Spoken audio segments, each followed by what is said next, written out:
assist for Blackburn Rovers, of course, this weekend as Stoke City do the unthinkable and sack Michael O'Neill, of course. Will there be a bit of a new manager bounce for the assistant taking over the reins? We're going to take a look at that more next.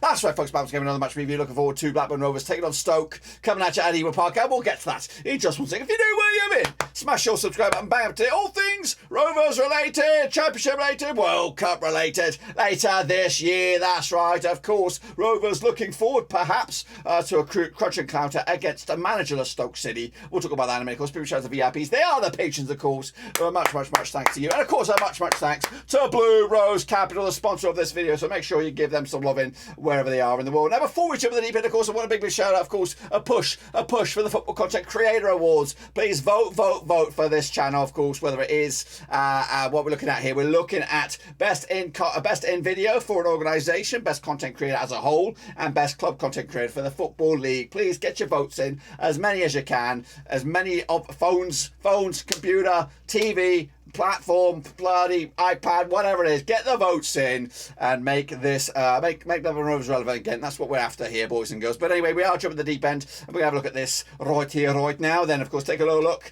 at, of course, Rovers against Stoke. Of course, it has a bit of a spin on this one now.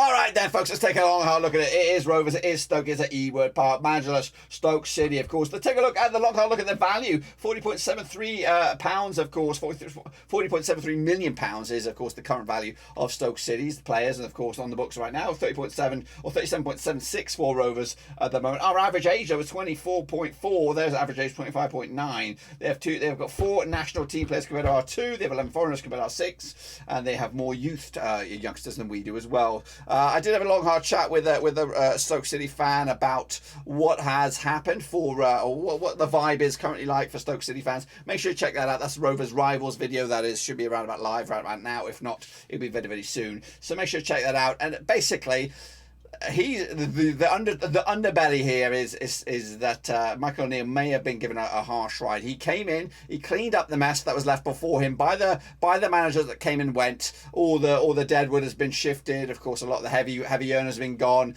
Cleaned it up a little bit, and now it was the perfect time for him to put his stamp on this Stoke team. No matter with all the shit that went on beforehand, but unfortunately he's not going to be given that. That seems to be going to be handed over to somebody else. So the guy who's going to come in, whoever it is, Duncan Ferguson, Sean Dyche, Tony Mowbray, whoever it is going to come in with a fresh bill of health, clean squad up, and hopefully not going to be going down the same road again. But anyway, let's take a look at, of course, the recent record between these two sides. According to my eyes, anyway, 18 times we have played, 2008, just 5 wins for Rovers, 9 wins for Stoke, and 4 draws, of course. Rovers, though, winning 4 and losing 2 of the last 6 7 form up against the Stoke side, just 1 win and 6 of them, 25% form for them moving forward. The biggest win for Stoke over Rovers, 3-0 win. The biggest win away, a 4-1 win. In fact, Rovers just scored 17 goals compared to Stoke's 21 over the course of those 18 games. Works out about 0.94 goals a game for Rovers, 1.17 goals a game for Stoke. Stoke, though, haven't won the last 4 games. Rovers could do with it a bounce back. This is, of course, the current state of play in the table. Of course, we were top. Now we're down into 4th at the moment. Stoke, 4th from bottom. So, of course, a chance for them to climb up the table. We'll examine all that in a little bit. Now, of course, a long, hard look at Rovers. Of course, if you're not new, if you're not familiar with Rovers, this is really for you. As for the Rovers fans, this is, of course, pretty much rinse and repeat. But we are going to take a long, hard look at the form here. Rovers coming to on the back of that 2-1 win over Bradford to, of course, push us through into the Caterpillar Cup. 3rd round for the first time since 2018. That's what was my reckoning. Prior to this, we did back-to-back 3-0 losses to Reading and Sheffield. Those were on the road. Of course, last game at Ewood Park in the league was a 2-1 win over West Brom. Look at the last. In fact, the whole season so far, Rovers have been in games that have had 3 or more goals. So there's goals coming at you, whether they are going to be in the back of the Rovers net or they're going to be in the opposition net. So even except for the first game against QPR, but besides that, it's been A-OK. Of course, the record the resume for Rovers after this game will be Blackpool, of course, on Wednesday. Of course, Pete from Philly Rovers will be in the hot seat for the watch-along. I'll be keeping an eye on it from home, so yeah, well, hopefully I'll be able to celebrate when I'm at the office. After that, of course, it is Bristol City on Saturday, the 3rd of September. And then, of course, a week away before the Wigan game on the 10th of September. And then, of course, it's Watford and then Luton Town. I think that last game there, Luton, I might actually be in Germany there. I might be able to do a watch-along from Germany, and that is, of course, the last game before the international break. So lots to be said for that. A quick look at, of course, the teams here. This is, of course, Rovers team, yet to be strengthened, but, of course, there are bubblings and, of course, grumblings around. We are expected to lose Diaz. I think he will play this Saturday. I don't think that the deal will get over the line, but I am recording this late on a Thursday evening, so it might develop tomorrow. It might get pushed. He might have been pulled out. Maybe that cameo against Bradford City, where all the captain's armband was his fond farewell. We may have seen the last of Diaz, but I've got a gut feeling that he'll play Saturday. As long as he doesn't break his legs, we'll be all right, of course. And we also expected to hopefully bring in some players as well, because this time next week the transfer window is slammed shut, and we'll have what we have. Let's take a look at the harding work individuals. Here is Scotty Wharton. Of course, we have missed him. Believe it or not, he's become a crucial part of our defence. Left-sided centre-back. Remember, I did pitch that on the drive home tonight. He is a left-sided centre-back, which are like rocking or shit. A lot of we're trying to create a perfect back four here with a decent left-sided defender, a left back. Pickering the jury's out for some. I think he's still got bags of potential. Then Scotty Wharton, then one other, whether it's Ayala or whether it's somebody else that's been brought in. But that's the plan. And then, of course, Callum Britton has been already brought in at the right fullback there. And then, of course, the rest of the guys there. Bradley Dack looking good right now. He has, of course, flexed his muscles. Again, when you look at this average rating, this is from the EFL Cup, so let's not look too long and hard into this. This is my starting lineup. I've got a couple of changes in here. Kaminsky between six, Pickering, Ayala, Carter, and Britton. Carter on the verge of return. I thought he was very, very close to starting on Wednesday night, but I'm going to throw him in the deep end here. And of course, young Phillips will take a better spot on the bench. Buckley and Travis. Dak gets the nod for me. Diaz, Gallagher, and Dolan. Of course, now this could be, if we haven't seen the last already for Diaz, this will definitely be it for me on this one. So what are we going to do? What is the plan for Rovers? Where were the goals going to come from once he goes? We'll have to wait and see. Dak's already got 2 for the season so far. Travis 2, Brereton has 2, and McInday's got 2 as well. So maybe we already have that. Already got that conundrum figured out with McInday. Maybe he'll be the guy next season. Yellows. Gallagher has 3, Dak 2, Buckley 2, and Ayala has 1. Remember, there will be a watch along for this game. I'll be live. Hopefully we'll have a vlog. I've not got that confirmed yet, but we're going to work on it anyway. Rovers goals, 4 of them through open play, 1 set piece, 1 counter attack. When in possession, the Rovers prefer the right-hand side to the left. And, of course, in our action zones, there are 40% in the middle, a third there. As for the shot direction, still that 6-yard area eludes us. 52% of our shots are in the 18-yard box, and 22% of them are coming down the left-hand side. As for Stoke, let's take a long, hard look at Stoke. Then their form heading into this is not great. They come into this on the back of that loss, the home loss to Sunderland. Stoke City, of course, picked up a 2-2 draw against Borough. That's a good result. They did lose to Huddersfield, of course. Who loses to Huddersfield? We're going to lose to Huddersfield. I know that for sure. They also crashed out to the Cup against Morecambe, and their only win was way back on the 6th of August against Blackpool, of course. The resume heading out this game, they'll take on Swansea midweek, then it's Reading on the weekend, Luton Town away in the of course, the Nathan Jones derby there, Hull City, of course, around the corner, and so are QPR. Winnable games there for Stoke, so you'd think they would get the points under the new manager as well. Let's take a long, hard look at, of course, their team. Then is, of course, the team. They've got Joseph Bursic, who will be in between the sticks, I am sure. Connor Taylor's in there twice. Maybe it's a twin, I don't even know, but he's in there twice. Flint, of course, central centre-back there. We've got Josh Laurent, formerly of Reading, I believe. Sam Klukas, not involved in recent times. Will Smallbone's been brought in to be a midfield linchpin there. I've got Tyrese Campbell on form. He can be dangerous. Dwight Gale and Liam Delap as well up top. Decent strikers up top. They are decent strikers. If they can get them firing, guess what? We could be in trouble. Of course, Tyrick Fonsu Henry as well, been brought in from Brentford. Nice little pick up that is on loan. So they've got some nice reinforcements in the attacking departments. It's just the defensive areas that, of course, concerns them. Kilkenny's been the main man. 7.17 average. Josh Laurent as well. Jordan Thompson as well. Josh Timon, not too shabby as well. Moving forward, their starting lineup for me on this one. We've got Bursic between sticks. Fox, who I think I just threw that guy in there. Flint and Wilmot at the back for me. Thomason on the left-hand side. Smallbone, Baker and Fosu. Kilkenny, Brown and Delap. With Gale on the bench. Who else do we have there? Brown. It starts, of course. Yeah, it's not a bad team, but of course, this is just my stab in the dark. Stab in the dark at the team at Stoke. Let me know how I did.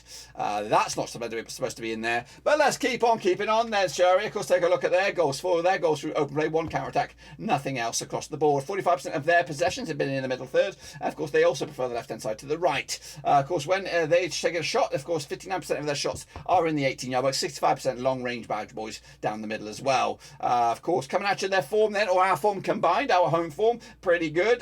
Just 3 games so far this season. We won all of them. Just conceded the 1 goal out of 3. So that was against West Brom, where we were a bit shit, but we got out of jail on it. Meanwhile, Stoke's away form is absolutely shocking. But of course, it is new manager bounce. It is going to be probably a tough game for Rovers here. It ain't going to be easy. Unfortunately, it's probably going to be a tough one. And if we're lucky, we might get something out of it. Of course, the recent records then, shall we talk, of course, between Rovers and Stoke at Ewood Park then. Just 1 win for Rovers, 2 wins for Stoke and 3 draws. We come into this actually without a win now against Stoke since 2015. That was, of course, the Joshua King day where we got a hat-trick. Rudiger Stead as well on the score sheet in the FA Cup. Crouchy was, of course, the only scorer for Stoke. So it's been a long time. We've been knocking on nearly 10 years. It's like 8 years, 7 years since we last beat Stoke at home, so we could do with a win. In fact, we've only scored 1 goal against them over the last 4 occasions. Absolutely criminal. However, the last 6, those more even steamers, 1-2, lost 2 and drawn 2. Of course, we did beat them at Stoke last time around, back in November 2021.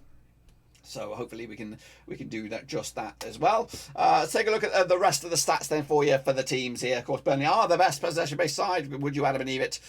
This actually is coming in a little bit early. I don't know why I'm going here, but we'll talk about it. It's the way it's landed. Burnley are the best possession-based side for what it's worth. Swansea, of course, are up there alongside them. Norwich, Middlesbrough, and Coventry. Sunderland are the most aggressive with 19 yellows and red. Cardiff, Preston, and Reading are also up there in the top 4 with Sheffield United joining them as well. Area duels, Preston lead the charge. Wigan, Watford, Sunderland, and Luton. Shots per game, Norwich are the governors on that. Sheffield United, West Brom, Preston, and Swansea. Swansea also the best passing accurate, the best passing side as well, with 86.8% success rate with Burnley, Norwich, Middlesbrough, and West Brom.